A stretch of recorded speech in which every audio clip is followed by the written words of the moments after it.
Welcome to the Essential Skills for Humaning podcast, where we explore the fundamental abilities and insights that make us better humans. Here's your host, Christina Eanes. Hi, everyone. I'm Christina Eanes, your host for the Essential Skills for Humaning podcast. And today's guest, we have Dr. Yosi Amram. Welcome. Thank you, Christina. I'm delighted to be here, and I feel welcomed by your smile and your presence. So that's wonderful. Oh, well, thank you. Well, now, before we dive into this, I would say extremely important topic that I can't wait for our audience to hear about. Can you share a little bit about your background? Sure. Let's see. I'll try and condense a long life story that led me here. But I was born and raised in Israel. And like all young men, I was drafted to the military, despite my pacifistic leanings and all of that. Luckily, it was a peaceful time. There's a lot going on in that part of the world, which is very troubling right now. But I served in a peaceful time. I came in, I felt I was shy and introverted and a sensitive kid. But lo and behold, I had the fastest promotion record in the history of my regiment and won all these awards. But despite my success, quote unquote, in the military, the command and control model of the military chafed at my soul. And I kind of resolved to someday to try and my hand at building an organization based on different values. And that kind of became the inspiration to someday become an entrepreneur and build a culture and an environment that supports the individual growth and in a community, in a team context. So while the command and control was powerful and effective and necessary in battle, it wasn't going to be effective when you're managing knowledge workers and creative people, which is what our modern economy consists of. So that kind of became the inspiration for the companies I started. The first company was called Individual Inc. And Individual Inc. was a name given because of the business concept, which was to create personalized interactive media for each user. So you, Christina, you would get your morning newspaper on your fax machine. This is ancient. Many people may not remember that, but this was in the late 80s. But we had these smart software agents that would filter the news wires and the databases and cull out the articles that were relevant to you. And then you would give us feedback, and it had machine learning, what we call today. But Individual also stood for this organizational philosophy that supported the uniqueness of each individual and helping them grow in this community context. So that was kind of my passion. And I worked 60, 70 hours a week, like many Silicon Valley entrepreneurs, but I ultimately crashed and got depressed and experienced what's called the dark night of the soul, that even though I was quote unquote successful, things lost meaning and so on. But somehow miraculously, and that's a long story, I had an awakening experience or a spiritual emergency where all of a sudden my separate sense of self dissolved and I experienced myself as part of this oneness, and that all reality was made of consciousness and was pervaded by this consciousness. And that kind of blew the circuits of my mind and threw me into a manic episode while I was a CEO of a public company, which was very disorienting.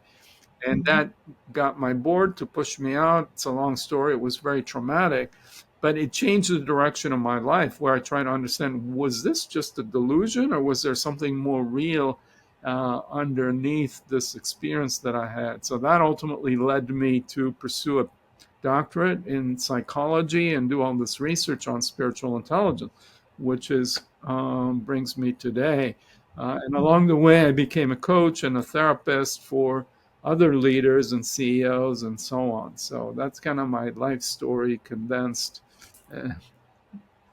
In just a few minutes, right?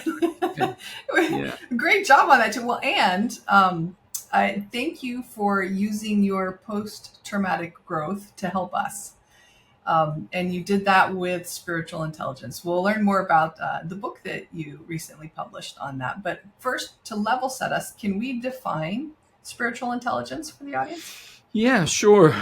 So first of all, let me just create a few distinctions. Spiritual intelligence is different than spiritual belief, like belief in God or afterlife, and it's different than a spiritual experience, which I may have during meditation or walking in the forest, and all of a sudden I experience oneness. Spiritual intelligence is the ability to draw on and embody spiritual qualities and resources that have been celebrated and hailed by all the world's spiritual traditions, regardless of their theology and cosmology. So you might ask, what are those qualities?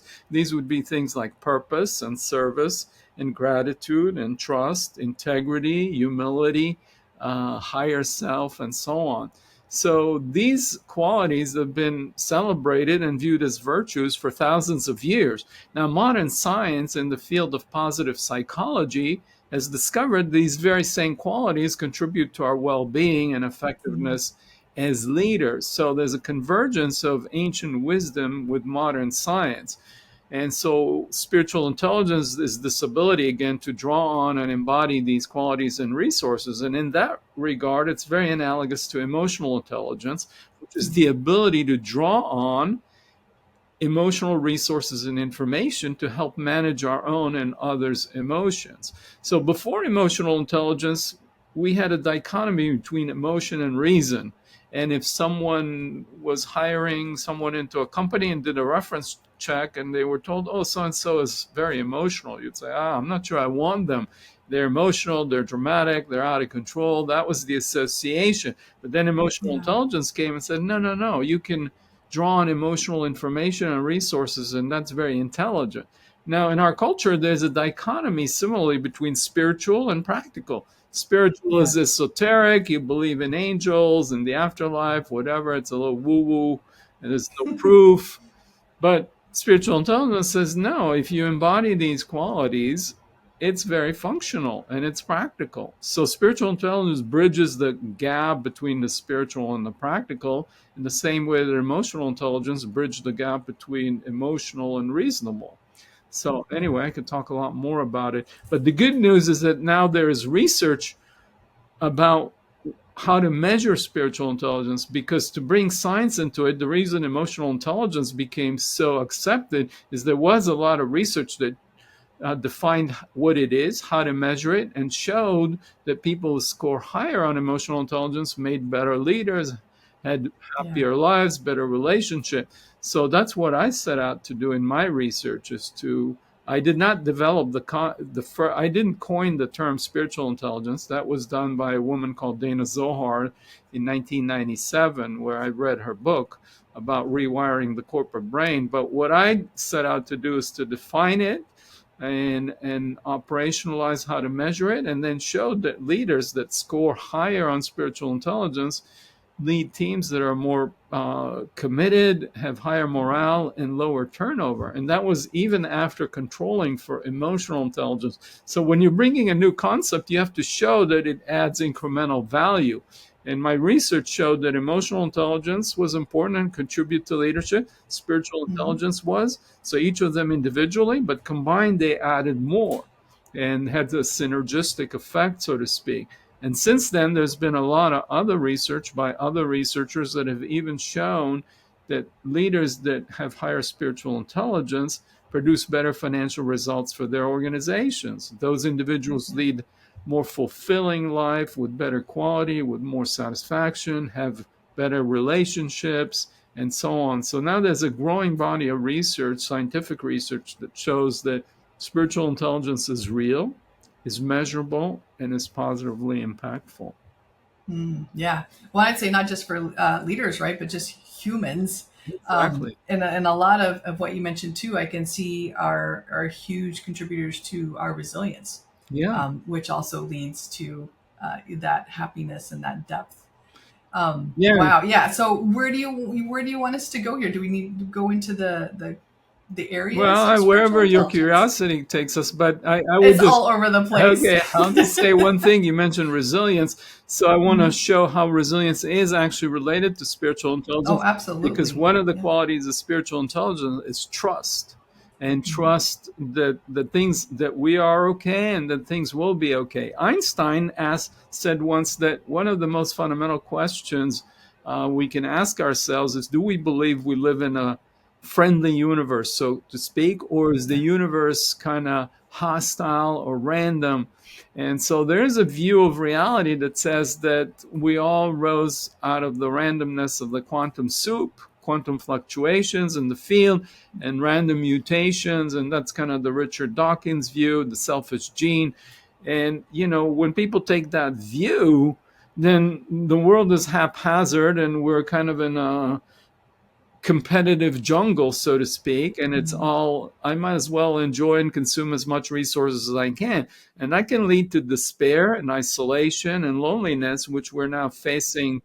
But if we have a fundamental trust that in a benevolent universe, and sometimes it's hard to see that and reconcile that, that gives us the trust, the faith, the resilience to keep going, because we think somehow, some way, things will turn out okay.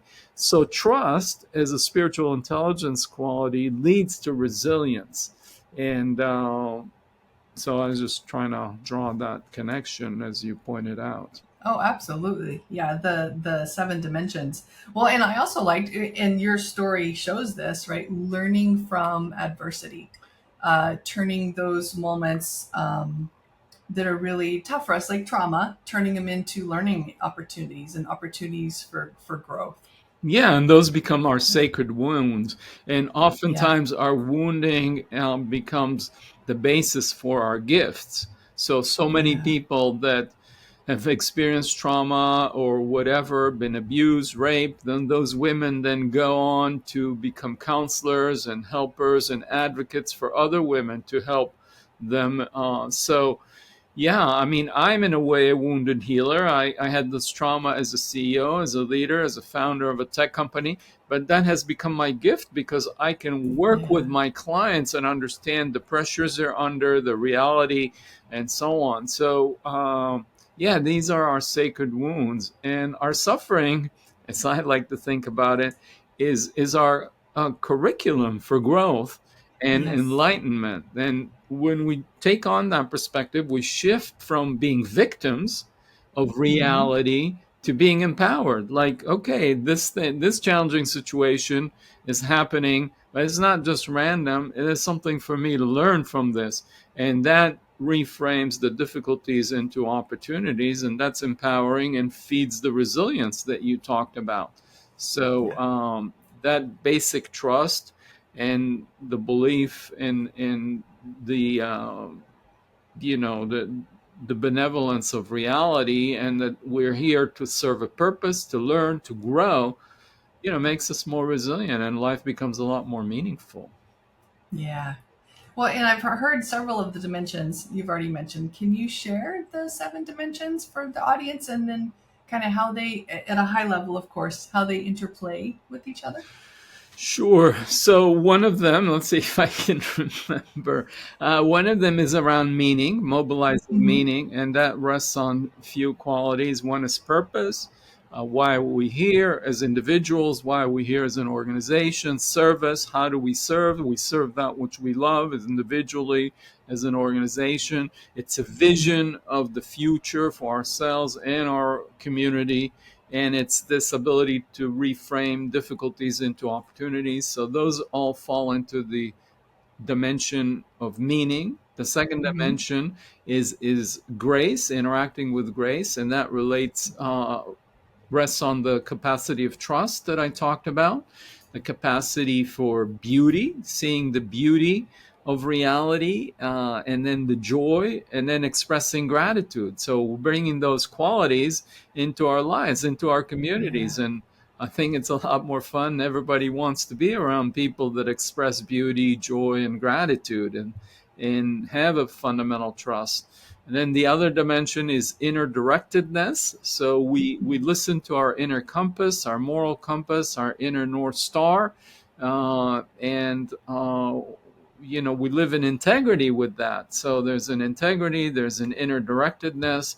Then another dimension is presence, where we are mindful and aware. Our attention is on the present moment. We're clear in our intention. So that gives us presence, and that's such a huge issue in our environment now, with Oh, yeah. with all the texting and short videos and social media and emails and so on, TikTok. So we spend our lives not present to what's going on and who and what's is in front of us, and that hurts our relationships and leads to ADHD and all these other problems. So there's presence, and then there's truth, being oriented and motivated based on truth, not based on ego. So that means being open and curious and being egoless, being more interested in what's right rather than being right. So that opens us up, and we're curious. And then another dimension is wisdom, where we can tap into our intuition, our nonlinear ways of knowing that complement our rational analytical mind through intuition, through higher self, and practice. And all this stuff has to be put into practice. It's not just you understand what spiritual intelligence is and you're spiritually intelligent. No, we have years and patterns that we've wired our brains through, and we have to build new habits and practice these qualities to embody them more and more fully. And for me, it's a lifelong journey. There's no end of how much more compassion and gratitude and beauty and joy I can embody. And that's a delightful journey, and the journey is the reward, as they say. Yeah. Well, and I love deliberate practice, right? I love that you mentioned that. And I also love that you mentioned it's a journey. It's not like we've arrived. I'm spiritually intelligent and I will always be spiritually intelligent. Like emotional intelligence too, right? It's a journey that we're constantly discovering new things about ourselves and showing up to others. Yeah, and the beauty of it is it means there's no limit to our potential. Yes. So, our potential is unbounded. Just like even in IQ, you can have a high IQ and cognitive intelligence, but, there's so many dimensions. There's verbal intelligence, there's comprehension, there's mathematical, there's logical, there's spatial, there's processing speed, all these things that we lump under IQ. And, you can have a higher and higher IQ. I don't know how you develop that necessarily. I mean, we hopefully do by keeping our minds active and so on. But the point is there's no limit to the level of intelligence, IQ or emotional or spiritual. And we just keep developing. And that's the fun, the growth. I mean, children, when we're born, we're so joyful inherently through learning. There's just learning is joyful, and we're curious. So we're always learning, we're always growing, and that's the nature of life, and it makes it exciting and an adventure. Yeah, and fulfilling. And fulfilling, yeah. Yes. What else would you like our audience to know about spiritual intelligence? Oh boy, what else? I know it's so big. It's big. It's big. I just, for me, there are a few things I want to say about it. One is it's ultimately the highest and deepest expression of our spirit, which is really our life force energy. So you think about the word spiritual, what is the root of it? It comes from Latin, spiritus. What is spiritus? It's the life animating breath. So when we say spirit, and that's our life force. So when talking about spiritual intelligence, it's the intelligence which actualizes the potential of our life force energy. And when we are connected and rooted in our life force energy, then these qualities naturally come into expression. When I'm connected to the depth of my being, to my spirit, to my life force energy, I'm grateful, first of all, for the gift of life itself. And I get in touch with the unique gifts that I have received, my talents. Each person, some person is good in math and they might be a programmer. Another person is a creative musician, and someone else pays attention to details and they're a great editor and whatever. So we're each granted by life these unique gifts. And when we're connected to ourselves, our unique essential self, we want to actualize and express those gifts and use that to contribute to the greater whole. So that's kind of like the beginning of, so I'm trying to connect this notion that when we're connected and rooted in our life force energy, it naturally wants to express itself in all these ways that lead to these qualities of purpose and compassion and service and gratitude and joy and so on. But it requires what I call a Copernican revolution of consciousness. And let me say a few words about what I mean.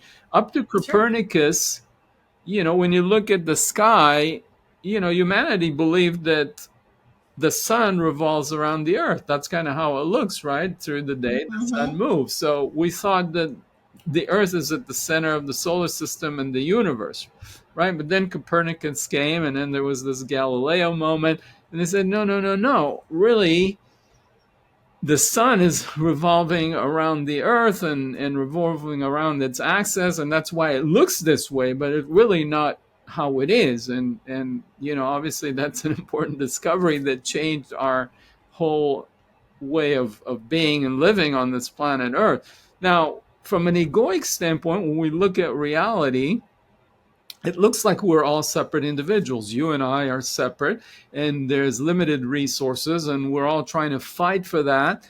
And that leads to a certain kind of jungle mentality of a dog eat dog world. And, but, like the earth is really an offshoot from the sun and is sustained by the light and the energy of the sun. We as individuals come out of this oneness of reality. We're not separate. You and I are not separate. We're like multiple fingers in one hand, and we're like multiple cells or organs in one organism. And a highly functioning cell has its own boundary, and it takes care of itself, but it understands that it lives in this broader organism, and it pays attention to its environment and the other cells. And even though all these stem cells come with the same DNA, it differentiates itself and says, how can I contribute the best? And so one cell Yeah. decides to be a heart cell, another one is a lung, and the other one is ears or whatever, nails or hair. And they're all coming in from the same, but they're contributing to the whole. Now, the alternative is to be a cancer cell, which says, I don't care about anything. I just want to replicate myself. And it replicates. But at some point, it kills its own host, and it's kind of a Yeah. suicidal mission. So our Copernican revolution is this understanding, removing our unique ego from the center of our universe, and understanding that we are part of this oneness that we come from, and we're cell in this bigger organism. And that gives us fulfillment and connection, and it supports our individual self and our big S self, the collective self of humanity, of the life we're a part of. So Yeah. I, I love that. Well, and as you're talking to, I was thinking of when we are in alignment with the spiritual energy. I can imagine we are full of energy. We're able to face the day, to be a part of this oneness. And I was also thinking about how each of our bodies is kind of its own little planet, because we have billions of organisms living on us. yeah, and we live in synergy with our microbiome and Yep. all of that. So yeah. And then to your point, when we are tapped into that, that is our life force energy. So Yeah. we feel inspired, we're invigorated, we feel passionate. So we have Mhm. passionate sense of purpose and a compassionate sense of service. And life is joy and delight. Not to say that there's no suffering. As I said, there's pain, Of things course. happen, people we love get sick, die, all of those things. But we're passionate about our life, and we have this life force that's pulsating and flowing through us, and we want to use it to the highest good. Yeah. Oh, I love that. Now, I know people are going to want to dive deeper into this. Uh-huh. So, can you share a little bit about how they can learn more about spiritual intelligence? Maybe even take one of the assessments, read about it, etc.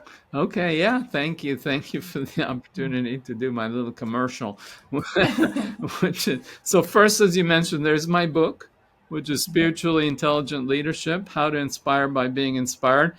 The title is about leadership, but a lot of the exercises and chapters are just inner work, and lots of people that are not in formal leadership position find it helpful.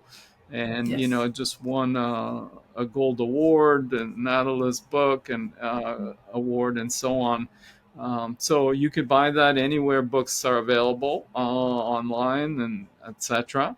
So that's one resource. You mentioned the ability to make assessments. So I do have a website called intelligency.com, and that's like the word intelligence, except the letter SI at the end instead of CE. And in there, there's a free self assessment of spiritual intelligence that you could take. And the point is not to get our egos thing about I have higher spiritual intelligence than others. It's really normalized against yourself. And what it does is it identifies for each person their relative strengths and opportunities. So for some people, their strength is mindfulness and presence. For other people, it's purpose. For other people, it's intuition. And it just kind of identifies your strengths and your profile, and just people find just taking the questions makes them reflect and helps their embodiment of these things, and then they can use their strengths to work on their opportunities. So that's available. And then I have my own website that is yosiamram.net, just like my name is written here, .net. And that has links to the assessment site of Intelligency. I also have a YouTube channel, which is at Awakening Spiritual Intelligence, and there are short videos and meditations, 1 minute bite-sized thing to help awaken a quality or kind of give us a little boost. And I host monthly Awakening Spiritual Intelligence events, which are free. And those are on Friday. In fact, there's one today that's happening in a little while. And today is about spirit essence and egolessness. And each month it's about a different quality. Last month was was one on intention and beauty and purpose and love and so on. I think our next one's going to be on higher self. I'm revealing that to you. I haven't announced it to the world yet. But by the time this will happen. But anyway, so that's also available on my website. You could drop in, check out those events. They involve a talk about the topic, but then exercises in dyads or triads. So it's community and the ability to experience some of these yourself. So anyway, those are just some of the resources, but it's all available through yosiamram.net. And yeah, thank you. Lots of resources. I love it. Yeah. Getting the word out. Yeah. Oh, okay. What is your final piece of advice for our audience? Final piece of advice. Well, my final piece of advice is to connect into our hearts and ask our hearts, what is our heart's deepest longing and yearning? And use that to guide our intention and be reminded of that. And I think for most people, it has something to do with peace or love or so on. And the good news is that our heart's capacity for love are unbounded. Love, unlike other resources in the world, if I have $100 in my pocket, I give you $1. I have one less. I'm only left with 99. But I have a certain amount of love in my heart, and I share that through acts of kindness or whatever. I don't have less love in my heart. My capacity for love is enlarged, and whether or not you give it back to me or how you pay it forward or not, it just feels good to me. So my advice is, one is connect to our heart, our desire for love, our longing for love, our heart's capacity for love, and then act and express it. And that just enlarges the love and creates a positive feedback loop where there's more love in our lives. And that's just a joy and a delight. So I love it. And we can all use more love in our lives. Oh, I love it. Thank you so much for joining us today, Yosi. Thank you so much, Christina. Thank you for hosting this and resonating and amplifying this frequency in our world. We need more Wi-Fi extenders and mesh networks to spread this frequency. And I think humanity is in a critical juncture, and We have these existential risks, and we're in this together, and we want to pass on a better world to our children and future generations. So I think it's up to each of us to play in that game and take responsibility, which is more empowering. Yeah. Oh, I love that metaphor, analogy. I get them mixed up, but I love that. We will all be Wi-Fi extenders for this. Aw. Thank you for tuning in to the Essential Skills for Humaning podcast. We hope you've gained valuable insights to enhance your journey as a human being. Remember, practice makes progress. Keep honing those essential skills, and until next time, keep being the best version of yourself. For more resources, visit eanestraining.com.